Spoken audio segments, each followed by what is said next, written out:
Truth is so hard to find, especially when the lies of the world pound on you 24/7, 365, screaming at the top of their lungs at 120 decibels. The screams are often so loud, we can't even articulate what we believe in. So we simply give in and ignore truth for something that is easier, in hopes that the screaming will just stop.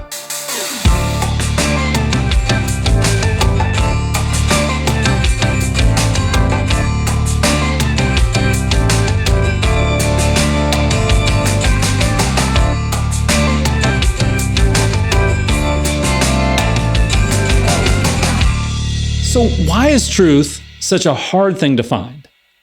Well, I think that what truth is an important thing to discover, especially when there are so many voices that skew the truth to suit their own devices. It's not an easy discovery to make, but when we do, we will never see the world in the same way again.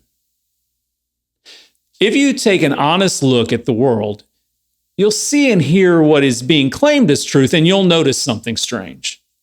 Truth seems to come in various shapes and sizes. Having various versions of truth about any given thing doesn't fit with what should be a very simple concept, that truth is truth. So what is real truth? Truth is defined as the body of real things, events, and facts. And the word true means being in accordance with the actual state of affairs. So real things, facts, and the actual state of affairs, that's truth.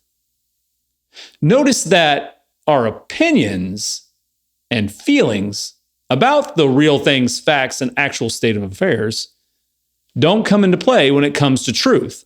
They simply don't matter. So I want to take a little detour from what truth is and discuss the idea of my truth. This idea seems to be a thing that is just getting maybe a little bit out of control. I think that's because we have a desire to make ourselves bigger in the story of life than we really are. Controlling or framing the narratives around us seems to go hand in hand with the idea of my truth. Now, as I see it, the word truth is a very hard and fast word. It has a definitive, unchanging, unyielding connotation. It is always the same regardless of circumstances. Truth can never change, and anything that opposes that truth is a lie. The idea of my truth is simply saying that our feelings define what is true. But the issue with that is that our feelings lie to us, and all of us don't feel the same way about any given thing. So feelings lie, but the truth by its very definition can't lie.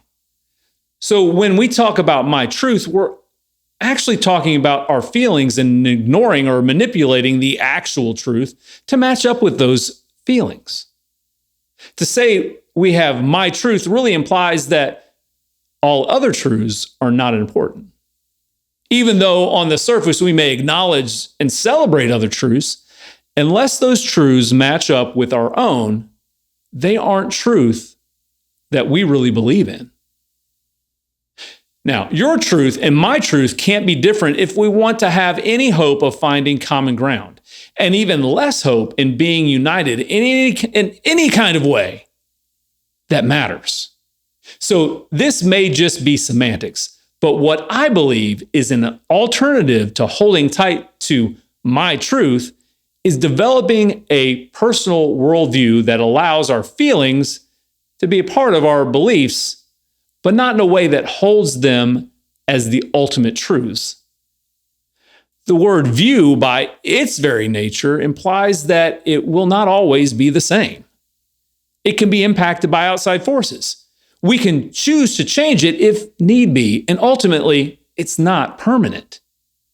By having a worldview, we are saying that over the course of time and based on our interactions with people and the world around us, our views may and probably will change. Having a worldview allows for flexibility. Unfortunately, in our world today, people don't want flexibility. They want their pre-existing views to be the only views. They want their opinion, their truth, to ring out as true no matter what. And so political and social divides form in our communities that are extremely hard to get around. And that mentality breeds communities where affinity and having the same potentially misguided truth is the most important thing. And what is not important is anything that opposes that truth in any fashion at all. But what does work in the same context is having a personal worldview, a view that is developed and strong today, but that we are willing to allow to change with knowledge and experience over time. Now, what's great about this mindset is that when we think this way, you can have your view, and although I may not like all of it, I can acknowledge that it's still yours to have. And in this context, we can discuss differences civilly and with compassion for one another's views. Good community takes bits from all its individual pieces and combines them in a way that embraces differences.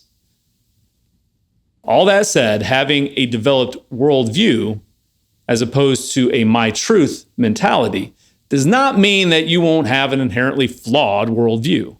We can still believe in things as part of our worldview that are ultimately wrong and have no basis in truth. The difference is that we hopefully are more willing to change those parts that are flawed in our worldview. Now, let's get back to the issue of what truth is. So the biggest perpetrators distorting truth is the media and politicians. No matter which side of the political spectrum the media favors, the facts that you're given have little to do with truth and everything to do with political preferences, feelings, opinions, and the narrative they desire to be seen as truth. So forgive me, I'm going to step on a few toes here with some examples, but hang with me. Some on the far left ignore the facts about what constitutes life when it comes to a human, but fight passionately when it comes to what constitutes life for an animal. Their truth must match their ideological opinion regardless of the facts, or their world will unravel. The Bible is clear. God says that all life starts at conception, and that human life is of the highest value from the point of conception until He, God alone, takes that life from this world. So some on the right believe so much in the right to bear arms that they can't imagine a world where guns are no longer needed. But there is a line between self-protection and excess that some of those people don't want us as a society to define.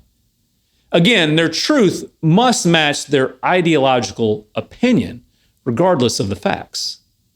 But God desires a world where men live in peace with no need for weapons of any kind.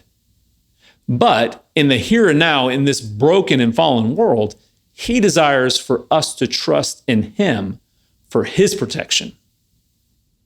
Having said that, and be perfectly transparent, I do believe in the right to bear arms to the extent that we must be able to protect ourselves and our families from the harm that could come from tyranny or from people with ill intent. And I believe that all life is important because we are made in the image of God.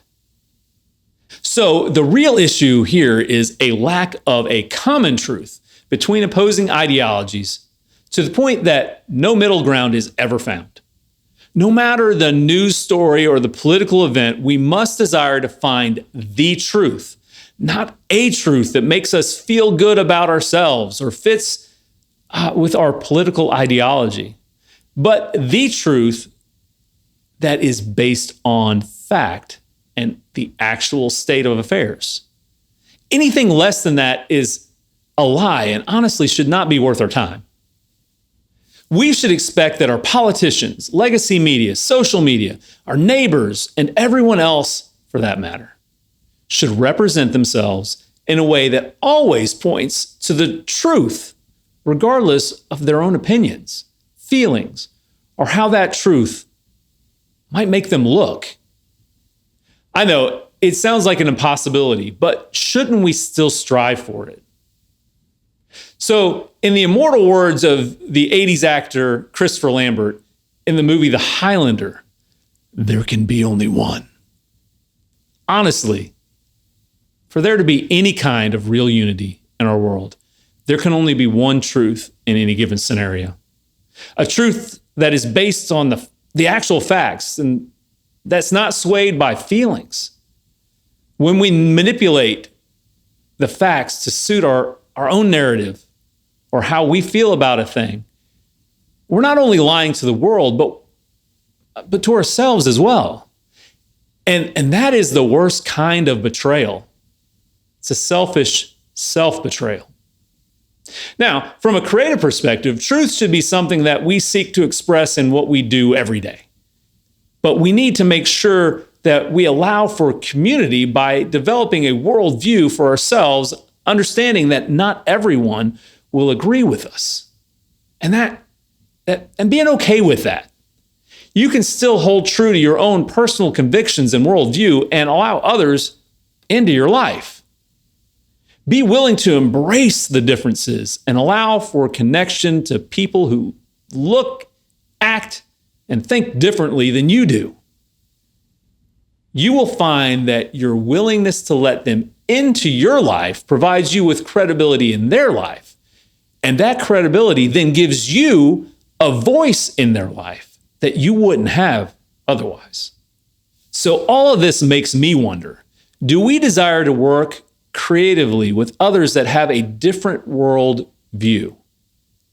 Or is it our preference to work only with people whose views line up with our ideological preference? I think that the differences can bring life to the creative work that we're compelled to do. So truth is hard to find. It's hard to find in our world today. How sad is it to see events happen and immediately without any foundation in fact? How many versions of that event there are in both legacy and social media? It seems like there are sinister agents on every side, and they're up to no good, telling us lies that divide and never unite. What a sad world we live in. Know that we can make a difference by simply ignoring the desire to have my truth be paramount and seek hard after the common truth in every part of our lives, no matter the cost to our tightly held and sometimes potentially flawed worldviews. Now, there is a your truth, a biblical truth. I personally believe that God provides us with the truth. We simply have to die to self and seek after his will. Now, whether you believe or not, finding truth is not an easy job. But if we will work at it, it will allow us to hear truths in our lives more easily.